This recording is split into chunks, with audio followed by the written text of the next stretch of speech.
Have you ever felt like you were just floating? Like you're suspended in midair. You can't go up, you can't go down, left or right. You're just floating. As the year creeps to an end, I look back at 2022 and I just have so many questions. But out of all of these questions, only one question stands out to me the most. Why am I still in the same place as last year or the year before that? It's a question that has consistently haunted me every December. You know, it's just something about the cold that gets me to thinking. Maybe it's the way I get goosebumps every time the cold pierces my skin. Or maybe it's the way everyone seems to be extremely happy around this time of year that brings out my deepest failures. When I was younger, I used to watch a lot of Cartoon Network. And one thing these cartoon shows had in common was that they'll always bring a scene about quicksands. And there's always something about quicksands. As a child, I used to think that was fake. I thought it was just in the cartoons. It wasn't nothing for real. But as I got older, I realized that quicksands are actually real. It is a real thing. Like you could really be walking and get stuck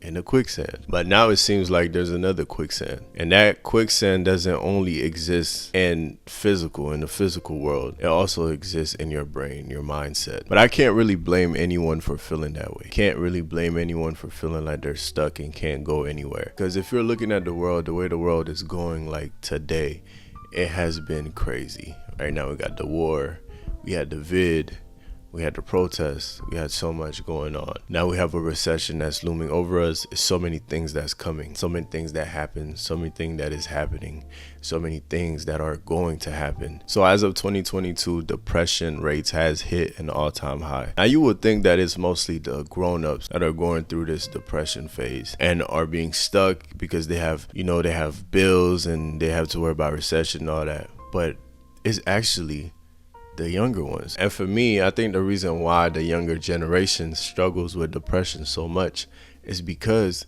they don't know what to do. They're not sure where to go. They don't have the right guidance. They don't know what they want to do. They don't know where they want to be at. With social media so active, you get to see everybody's life on full scale. And the thing is, you could be like 25 and then you go on TikTok or Instagram and you see a 15-year-old doing everything that you want to do. And you just feel so down. Like, what are you doing with yourself? But we have to understand that that's only one side of the story.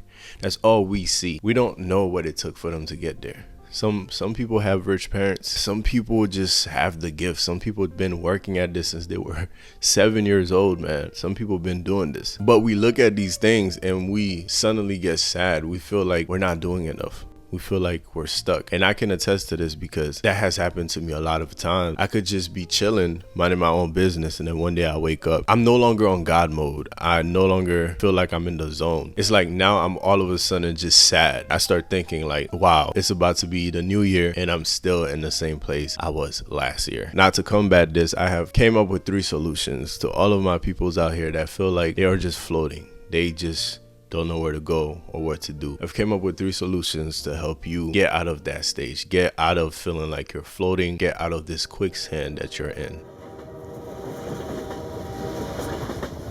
And the first one is uprooting. You are uprooting. Uprooting is basically doing so many things at different times and never sticking to one thing. One day you want to paint. The next day you want to play music. The next day you want to be a basketball player. The next day you want to be a swimmer. The next day you want to be in the Olympics. It's never one thing. You can never stick to one thing. You're constantly doing something each and every single day. And that's one thing I really realized about myself was that I was uprooting a lot, and I kind of still am. I'm just glad that I was able to come up with it and actually bring the subconscious to becoming conscious. I noticed that all my life, I've just been uprooting. I was never able to just do one thing consistently, something that I could become really good at. It was always doing different things, always switching it up. And as you can see with this YouTube channel, if you go back, you could see that first it was going to be a Christian channel, and then it was going to be a philosophical channel. It's just going on, and then this probably was going to go to gearing towards men channel. It was going to be so much, but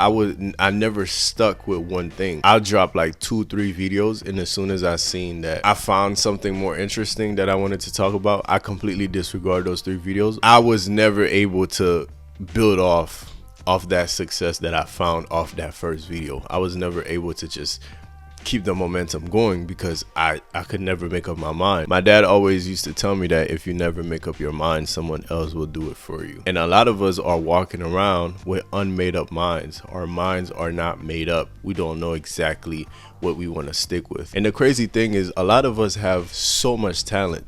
We have so many great things that we can do, so many things that we're really good at, but we just never stick with one. We always move on to the next. Denzel Washington said, "Don't confuse movement with progress." Don't think because that you're doing so much, you're getting things done, because you're not. Just because you did this and that and all of these different things during the day, and you think you did so much, you really didn't get anything done. Now, if you can focus on one thing and actually make that one thing really good, then that's amazing. If I know that I have a lot of things to do in a day, I gotta clean my room, gotta do my laundry, I gotta lift weights, I gotta do this and that and this, right? I pick one thing that I could do really well that day. If I clean my room really, really well, and I do a fantastic job at it, I'm happy. After that, I go to the gym and I do that really, really well also. And I'm just focusing on that one thing. Too many times we're doing a lot of different things and our minds aren't able to just hone in on that one thing. The second one is that you are chasing things with no real value. You wake up in the morning, you do what you do, and you get on social media and you see that new hamburger going around from Popeyes. You know, that one chicken burger that was going around and everybody is pushing it out. You never had the urge to eat Popeyes ever in your life, but because everyone is saying this burger is the thing that you need to eat, all of a sudden you feel like you're obligated to do it too. Now you go to work, you're trying to save up your money just so you could buy a burger.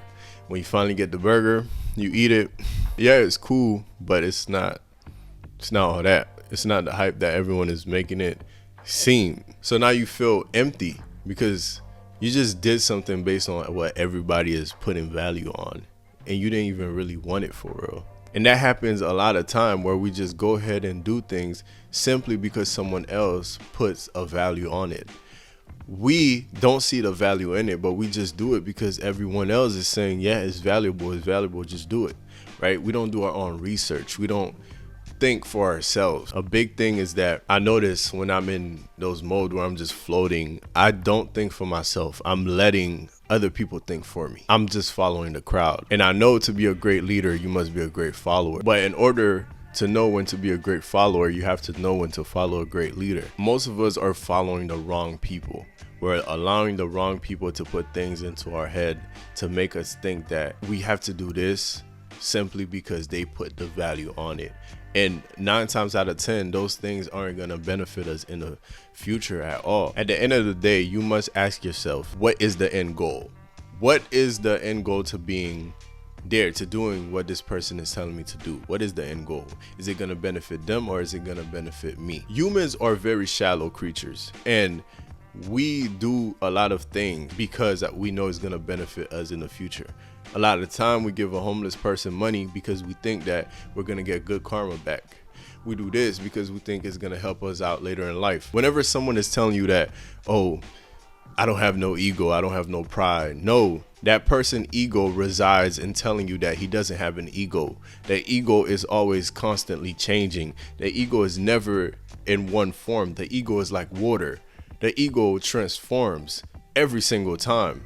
The ego doesn't only have one form. It's, man, that's another video for another day. What is the end goal? What is the point to you doing this? If it doesn't benefit you, don't do it. It's okay to take your own path. It's okay to do what you have to do to survive. It's okay to be your own person. It's okay to set your own standards and tell people this is what I like, this is what I don't like. Too many times we shy away from not setting our own standards and just letting people run over us. Nah, we got to create our own end goal sometimes. We have to create that. I can't even say sometimes, all the time. We must always keep ourselves in mind. Always. It's okay to be selfish sometimes. Being selfish is good. It's beautiful. My parents used to tell me don't be selfish all the time when I was a kid.